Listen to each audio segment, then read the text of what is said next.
জোটের বিষয়ে চূড়ান্ত সিদ্ধান্ত হাইকমান্ড নেবে।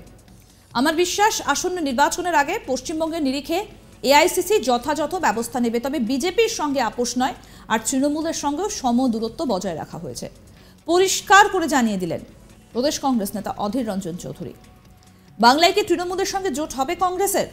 এই নিয়ে যখন জল্পনা এক প্রকার তুঙ্গে, তখন জোটের ভার হাইকমান্ডের হাতেই ছাড়লেন প্রদেশ কংগ্রেস সভাপতি তথা লোকসভার কংগ্রেস দলনেতা অধীর রঞ্জন চৌধুরী।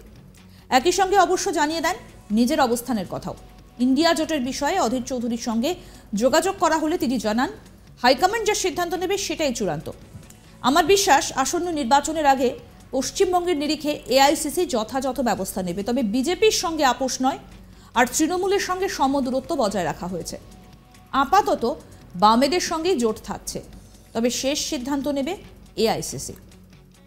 কেন্দ্রে বিজেপি সরকারকে রুখতে বিরোধীরা ইন্ডিয়া জোট তৈরি করেছেন, তবে বারে বারেই বাংলায় একটা কথা উঠে আসছিল, সেটা হলো দিল্লিতে দোস্তি বাংলায় কুস্তি। মানে দিল্লিতে বন্ধুত্বপূর্ণ সম্পর্ক দেখালেও বাংলায় কিন্তু বিজেপি বিরোধী রাজনৈতিক দলের নেতা নেত্রীদের বিপরীত ছবি বারে বারে ধরা পড়ছে।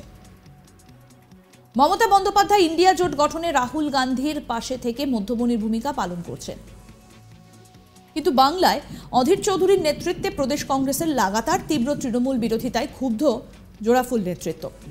অসন্তুষ্ট মমতা দিন কয়েক আগেই বাংলায় কংগ্রেস বাম বিজেপির সমঝোতা আছে বলে অভিযোগ জানিয়ে তাদের বিজেন্ডিয়া হিসেবে চিহ্নিত করেছেন। তৃণমূলের এই অবস্থান দেখেই অধীর বাক সংযমের পথ ধরেছেন কিনা এবার উঠল সে প্রশ্ন।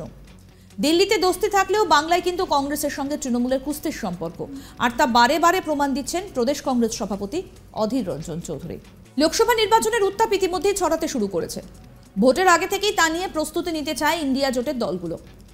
দেশের বিভিন্ন প্রান্তের মানুষের কাছে জোটের কথা তুলে ধরতে চাইছে বিরোধী দলগুলো। সেই লক্ষ্যে দেশের সব প্রান্তে জনসভা মিছিল করার সিদ্ধান্ত নেওয়া হয়েছে। 2024-এর লোকসভা ভোট একেবারে দোরগোড়ায়। তার মধ্যে যদি নিজেদের মধ্যে এইরকম মনোভাব থাকে, তাহলে আগামী দিনে জোটের ভবিষ্যৎ কোথায় গিয়ে ঠেকবে তা কিন্তু বেশ ভালো মতোই আঁচ করতে পারছেন বলে মনে করছেন রাজনৈতিক বিশেষজ্ঞরা। এদিন অবশ্য নিজের অবস্থানও স্পষ্ট করেছেন কংগ্রেস নেতা অধীর রঞ্জন চৌধুরী। কি বক্তব্য তার, আসুন সেটাও আপনাদের শোনাই। এখন অবস্থান তো জানেন আপনারা, বাংলায় কংগ্রেস লড়ছে তার মতন করে। তৃণমূল কোথায় আলোচনা করছে সেটা তৃণমূলের ব্যাপার। তৃণমূল বলে দিয়েছে দেশে তারা, রাজ্যে তারা নয়। অর্থাৎ আমাদের কিছু যায় আসে না এতে।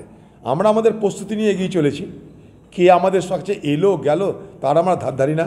এই মুর্শিদাবাদ জেলায় তৃণমূলকে বিজেপিকে একবার নয় বারবার আমরা হারিয়েছি, আবার হারাবো। এগুলো জোটের সম্ভাবনা তো দিদি নস্যাৎ করে দিয়েছে।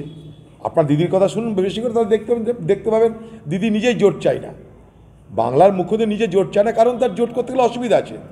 তাকে যে কাজ দায়িত্ব দেওয়া হয়েছে সেই কাজে তাকে জোট করতে দেওয়া অসুবিধা আছে তার। আমাদের কোনো আপত্তি নেই। এ বাংলায় কে এলো কে গেল তা নিয়ে আমাদের মাথা ব্যথা নেই।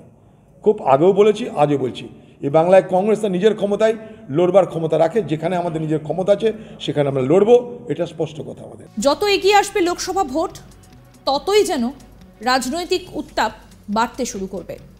আর এখনই এই ডিসেম্বরের শেষে এসেও সেই উত্তাপ কিন্তু যথেষ্ট পরিমাণেই অনুভূত হচ্ছে। বাংলায় কি তৃণমূলের সঙ্গে জোট হবে কংগ্রেসের? জল্পনা কিন্তু এক প্রকার তুঙ্গে। তখন জোটের ভার হাইকমান্ডের হাতেই ছাড়লেন প্রদেশ কংগ্রেস সভাপতি তথা লোকসভার কংগ্রেস দলনেতা অধীর চৌধুরী। একই সঙ্গে অবশ্য তিনি জানিয়ে দেন নিজের অবস্থানের কথাও। ইন্ডিয়া জোটের বিষয়ে অধীর চৌধুরীর সঙ্গে যোগাযোগ করা হলে তিনি জানান, হাইকমান্ড যা সিদ্ধান্ত নেবে সেটাই চূড়ান্ত। আমার বিশ্বাস আসন্ন নির্বাচনের আগে পশ্চিমবঙ্গের নিরিখে এআইসিসি যথাযথ ব্যবস্থা নেবে, তবে বিজেপির সঙ্গে আপোষ নয়, আর তৃণমূলের সঙ্গে সমদূরত্বই বজায় থাকছে। ইন্ডিয়া জোটের ভবিষ্যৎ কি, বিরোধীরা কিন্তু আগে থেকেই প্রশ্ন তুলতে শুরু করেছিল।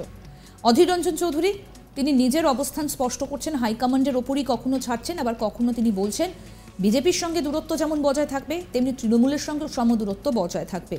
অর্থাৎ জোট নিয়ে নিজের অবস্থান যেমন একদিকে অধীর রঞ্জন চৌধুরী স্পষ্ট করছেন, তেমনি অন্যদিকে বাংলায় রাজনৈতিক সমীকরণ কি হতে চলেছে আগামী লোকসভা নির্বাচনে সেটাও কিন্তু স্পষ্ট করে দিচ্ছেন। আর অন্যদিকে তৃণমূলের নেতা নেত্রীদের আক্রমণ করতেও ছাড়ছেন না। এভাবেই নিজের অবস্থান এদিন স্পষ্ট করলেন কংগ্রেস সাংসদ অধীর রঞ্জন চৌধুরী। আরও আপডেট পেতে আজ তাক বাংলার ইউটিউব চ্যানেল সাবস্ক্রাইব করুন, নোটিফিকেশন পেতে বেল বাটন অপশন প্রেস করুন। এই ভিডিও সম্পর্কে আপনাদের মতামত জানান, কমেন্ট করুন, শেয়ার করুন, হোয়াটসঅ্যাপে ফলো করুন আজ তাক বাংলা।